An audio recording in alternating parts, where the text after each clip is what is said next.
This way you never feel behind or that you have to catch up.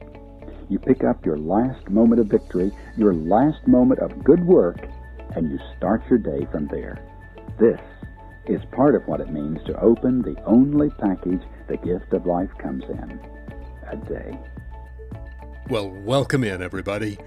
This is Heartbeat, the podcast, featuring insights and teaching from the more than 50 years of work that Landon Saunders put together.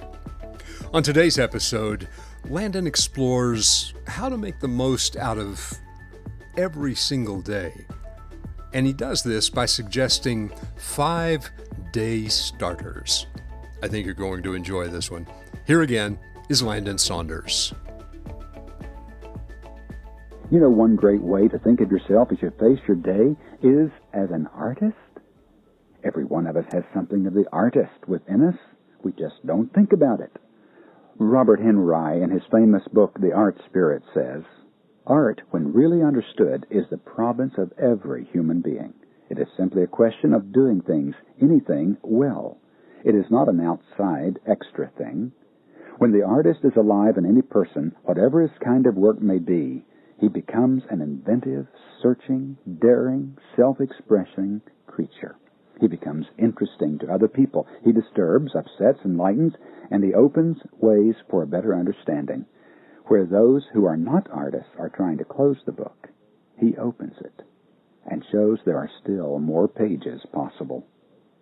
Now that's the way you must think of your day, not as a dreary repetition of the same cycles and routines. That'll kill your day. But you must see it as the opportunity to write more pages in the story of your life, not simply the 21st page repeated over and over and over to the 70th page. So often we hit a tough spot, get discouraged, and begin repeating the same experience over and over. We go through the motions instead of living. A dreary attitude of failure or resentment or self-pity sets in, and we no longer approach our days as the only package the gift of life comes in. That's where Susan was. But then something happened to refocus her mind and her life. You see, Susan was about to lose her young marriage and about to end her young life. She heard some things, though, that awakened the artist in her. She came to believe that more pages just might be possible in her marriage and her life. What happened was one of the more extraordinary things I've ever seen. It happened one night at a Feeling Good About Yourself workshop. I was up front speaking when a person dressed in a gorilla suit came down the aisle. With her voice breaking, she said there was something she wanted to say. And she told the audience, she said her life had been in despair for many months, and that she had been fighting the idea of even taking her life. She said that she came to the first night of the workshop and heard the lecture on self-esteem, and that it had helped her and encouraged her. And that the next night she brought her husband to hear the lecture on relationships. She said she was beginning to feel maybe some hope for her life and marriage. Now, why the gorilla suit? Well, she said it was for 2 reasons. One was because I talked about not taking oneself too seriously, and she just wanted me to know that someone was paying attention to what I was saying. And second, a few years before, 4 years to be exact, on that very night, she and a young man she loved were in a restaurant. He excused himself for a few moments and then came back wearing a gorilla suit, and he proposed to her. He told her at that time that she brought out the beast in him and that he was ape over her, and she made him go bananas. She said that they hadn't been doing very well, though, lately, and were about to end their marriage, but that after this workshop, they were going to get in one of the groups and make a new start. Then she threw a banana to her husband, Mark, about 8 rows back and said, "Mark, I'm still bananas about you." And then Mark came up, pushed the gorilla mask back, and kissed her to the wild cheers and applause of the audience. Now, this was a moment when I learned once again that if you love someone, you go to any extreme to let them know. Now, that sometimes requires calling on the artist in you, because learning to be an artist is learning that there are always more pages to be written in your relationships and in your life. Yes, you must refocus your thinking about the day and about the way you begin your day. It's more hallelujah than alarm, and it's more a work of art than repetition of dreary routine. Day starter number 2. Don't forget to brush your teeth and your brain. Now, you wouldn't forget to brush your teeth before you go out and face your day, but what about brushing your brain? I mean, people who would be horrified about forgetting to brush their teeth before they went to work or to a social engagement often forget to brush their brains, their spirits. We practice more hygiene for our physical bodies than we do our spirits, and it results in ruined days. So often we fail to brush away the bitterness of failure, setback, or despair. And we even wake up with these things. These are the unbrushed teeth of the mind. And then we bare these teeth at ourselves in the mirror. First thing, no wonder hell is described as a place of weeping and gnashing of teeth. I mean, hell is living off failure instead of forgetting and going on, picking up your life every morning, not with the day before, but with your last greatest moment, and starting right there. Now let me tell you about a guy who knew how to brush away bitterness and really make a fresh start despite the setbacks of the days before. His name is Louis de Leon, a Spaniard who lived in the 16th century. He was a mystic, scholar, poet, and professor at the University of Salamanca and was imprisoned by the Inquisition. After 4 years in prison, he finally made it back to his classroom, stood before the students on that first day back and said, "As we were saying yesterday." I like that. He started his day by first of all ignoring the setbacks, the delays, the lost time.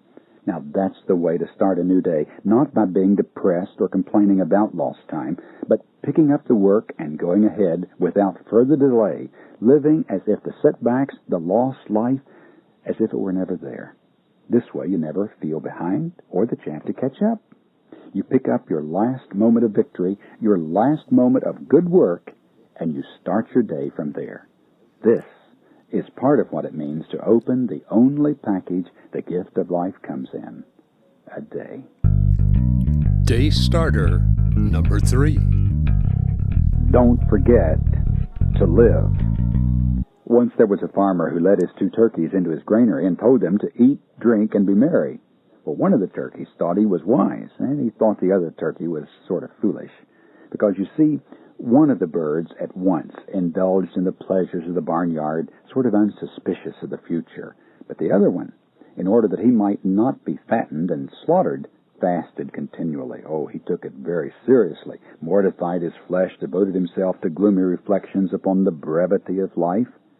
Well, when Thanksgiving approached, the farmer killed both of them, dressed them for market, and placed a rock inside the prudent turkey, which made him actually weigh more than his plumper brother. The moral, as we travel through life, let us live, by the way. Yes, don't forget to live. And don't forget to live right where you are today. Let your roots go deep into today, and don't save them for some unknown future. So often we go through our day believing that the real living is going on someplace besides where we are, that we're somewhere besides where the action is. We decide we're not where it's happening. You see, in the morning, I sometimes like to think of these words. We do all stand in the front ranks of the battle every moment of our lives. Where there is a brave man, there is the thickest of the fight. There the post of honor. That's from Thoreau, who also said, "Find where your main roots lie, and do not hanker after other worlds."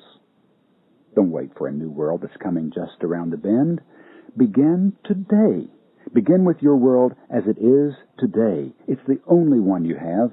Or you will be like the man who wanted to reach a certain destination, but his problem was there were 20 ways of getting there, and he spent a week poring over his maps trying to find the shortest, when even if he had gone the longest, it would have only taken 3 days.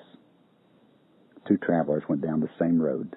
Later, one reported fabulous sights, such an exciting journey.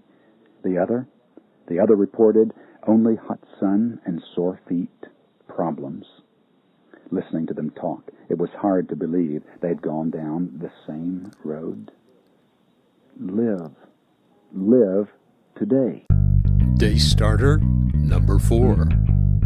Realize there are things you just have to do in person.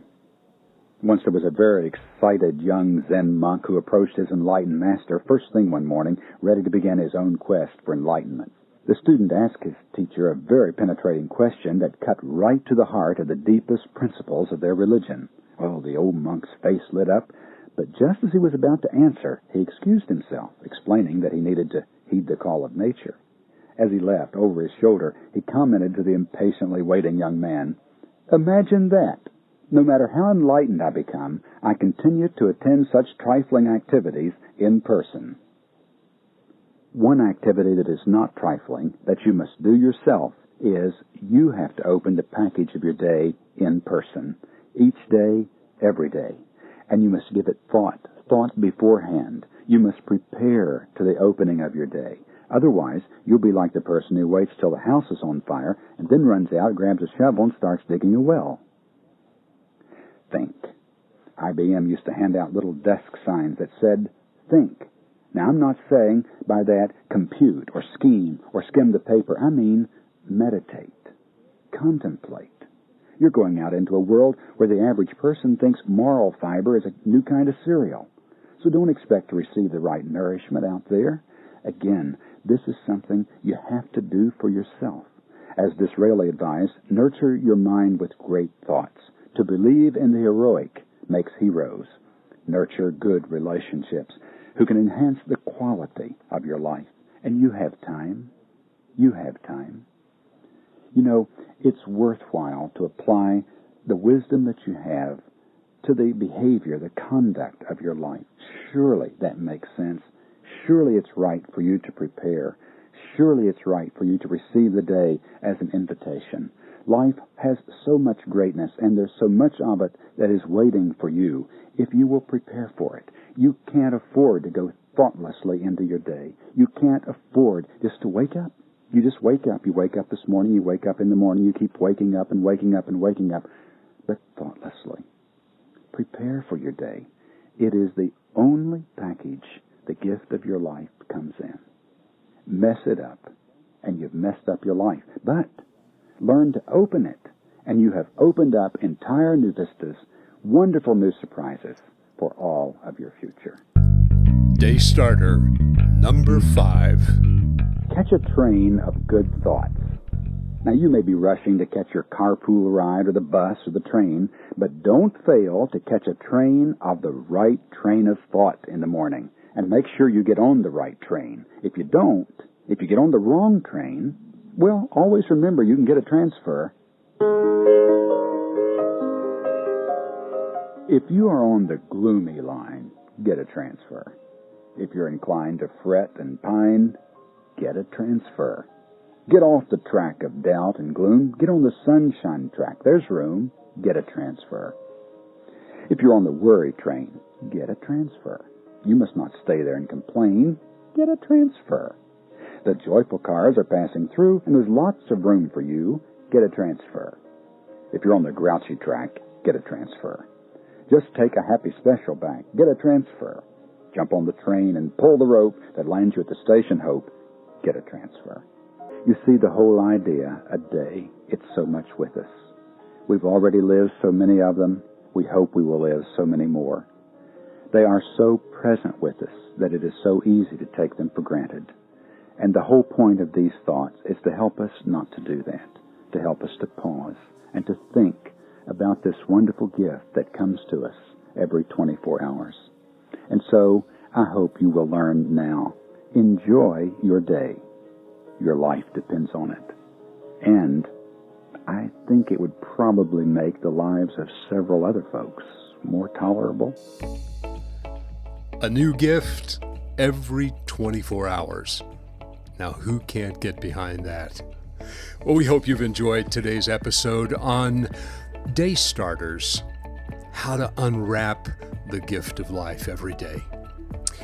This podcast is made possible by friends of Heartbeat, and we invite you to visit the website at thisisheartbeat.com, where you'll find information about other material that's available through Landon's work.